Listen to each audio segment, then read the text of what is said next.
Once, if you ever discover this thing called 100%, your entire psyche will relax, your entire way of being will. Because the first thing we're taught to never ever be is 100%.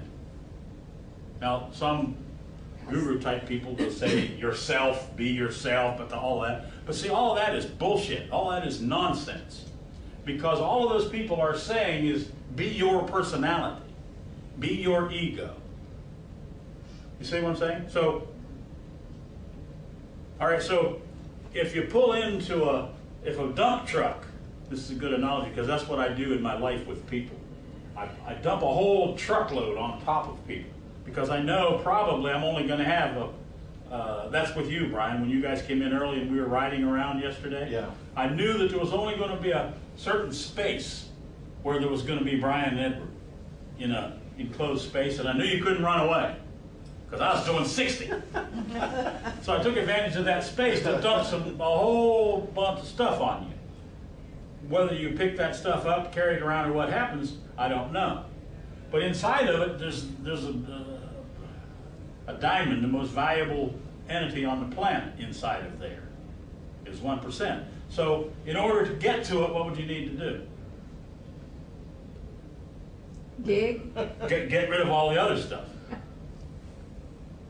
So I'm saying, when I say these things, you see, I'm a damn liar. When I say there's no love on planet Earth, I'm actually speaking the truth and I'm telling a lie at the same time. Look, if you guys can catch this, you'll see why there's so much confusion on planet Earth. There's so much confusion on planet Earth, it's because there's no such thing as belief. Because the minute you believe something, you're dead. You drop dead. Because you are not available for what? Intelligence. But no, don't get see your thinking. All right, you're not available for the next now. You see, the next now is zit. It's not even the next now. I'm lying again. Yeah, right. But it's digit like that, and it's not even that. So it's almost impossible to talk about. It's faster than that. It's faster than that. Because where is the next? That's already gone when I say now. When I say now, where is the now? In the past. It's already, when you're hearing now, you hear my now is already gone. You're hearing the now in your now. That's where you get now how, brown cow. No, they say how now, brown cow. So let's get back to that because you answered it very quickly from your mind. But the moment something is spoken and you believe it, I can tell you what happens in your mind. You get carried away with it. Hey, this is a good workshop. I did, yeah, that's right. What happens? Yeah, as soon as you, and where are you? You're in thought. You're not hearing the rest of what I'm saying. That's right. Everybody that's in this workshop, my guess is, are missing 90 to 95% of what I'm saying. You're literally missing 90 to 95% of what I'm speaking. And if you weren't, the workshop would have been over when we had our water. There is this possibility of coming to this room, this space here, and transforming your life. There is that possibility. And who would do it? Me. And who would know if it was done or not? Me. And who would know what the spark came from? Me. So it has to do with speaking the truth even then. Does listening have to do with speaking the truth? Exactly. Listening is the most difficult part of all of it. Because as I said, you hear something, you say, oh yeah. I say, okay, in order to listen, you need to suspend what? Thought. Thought.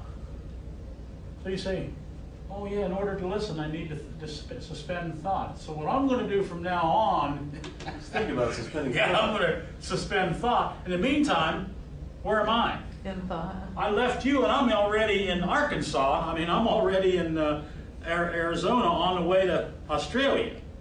You catching what I'm saying? Yes, sir. And where are you? It's still back there. You're still Arkansas saying, what I'm going to do is I'm going to quit thinking when he's talking. Yeah. All right, what was he saying now? And I'm already gone. Don't you see? In order to walk along with what I'm saying, you need to walk along with what I'm saying. And if you're thinking about what I'm saying while we're walking, you're not walking. You're asking people to do something that by virtue of asking them, they cannot do. Well, I don't know about that. What a perfect question or statement, you genius. Yes. Let's test this now. Yes, that's true. Now that we have made it true, what is it? Can I get this? It's not true. First, however, what happens? See, this is actually it, you guys. We've already gotten to the end. This is it about the secret to life. The secret to it is you drop what it is that you have to catch what's coming next. How do we live our lives? Holding on to it. We catch what we've already caught. You start off with 100%. You start off whole. You start off complete. You start off perfect. So while this is the most extremely difficult thing ever you'll think you'll ever come into contact with, nothing is going to be any more difficult. It's also the simplest thing on the planet. Does it give you a headache? It gives you a headache. As a matter of fact, I mean, my head is like... Exactly. It wants to shut down. Perfect, exactly. That's where it is. If you get extreme headache, especially in a situation like this, it just means that your mind is coming to a place where it's not been before. So you can back off and take an aspirin, or you can go right to it. Well, my point that I was trying to ask was that if you are actually listening and you're staying in the listening mode and staying out of the attachment to belief mode. And it is, your head will kind of throb or get sore or really like mine just... Literally will, yes.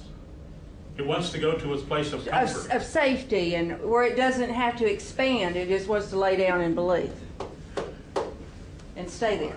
Well, not so much a headache, but it's just like a pressure or... This is not very comfortable. I can be more comfortable if I go back to belief. Exactly. But it takes energy to be with what we're doing. And that's what your mind wants to do. It wants to go to sleep. What are you having with this? What is happening with you? A little spaciness. A little, it wants to go like, I have literally in this workshop seen people, all of a sudden they'll go, and they'll be like that, and I'll say, his name was Adam. I'd say, Adam. And I'd literally go like, and not a move. And a fellow named Frank went through this workshop in Washington, D.C., and he came to a workshop. His name was Frank. And he desperately wanted this thing called transformation.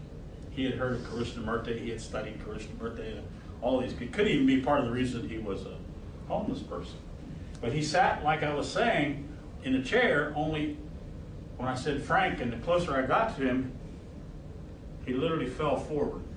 Fell right off of his chair, right to the, that's the only thing that popped him back into, because he was working so hard to get someplace that his mind wouldn't go.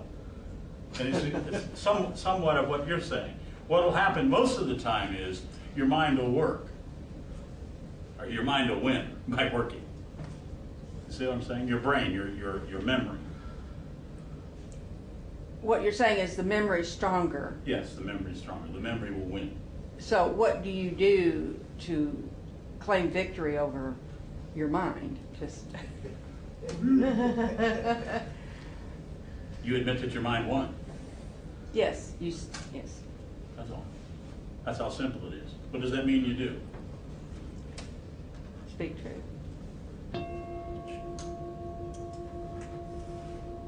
Even the tiniest truth gives you the experience and the energy needed for the next truth.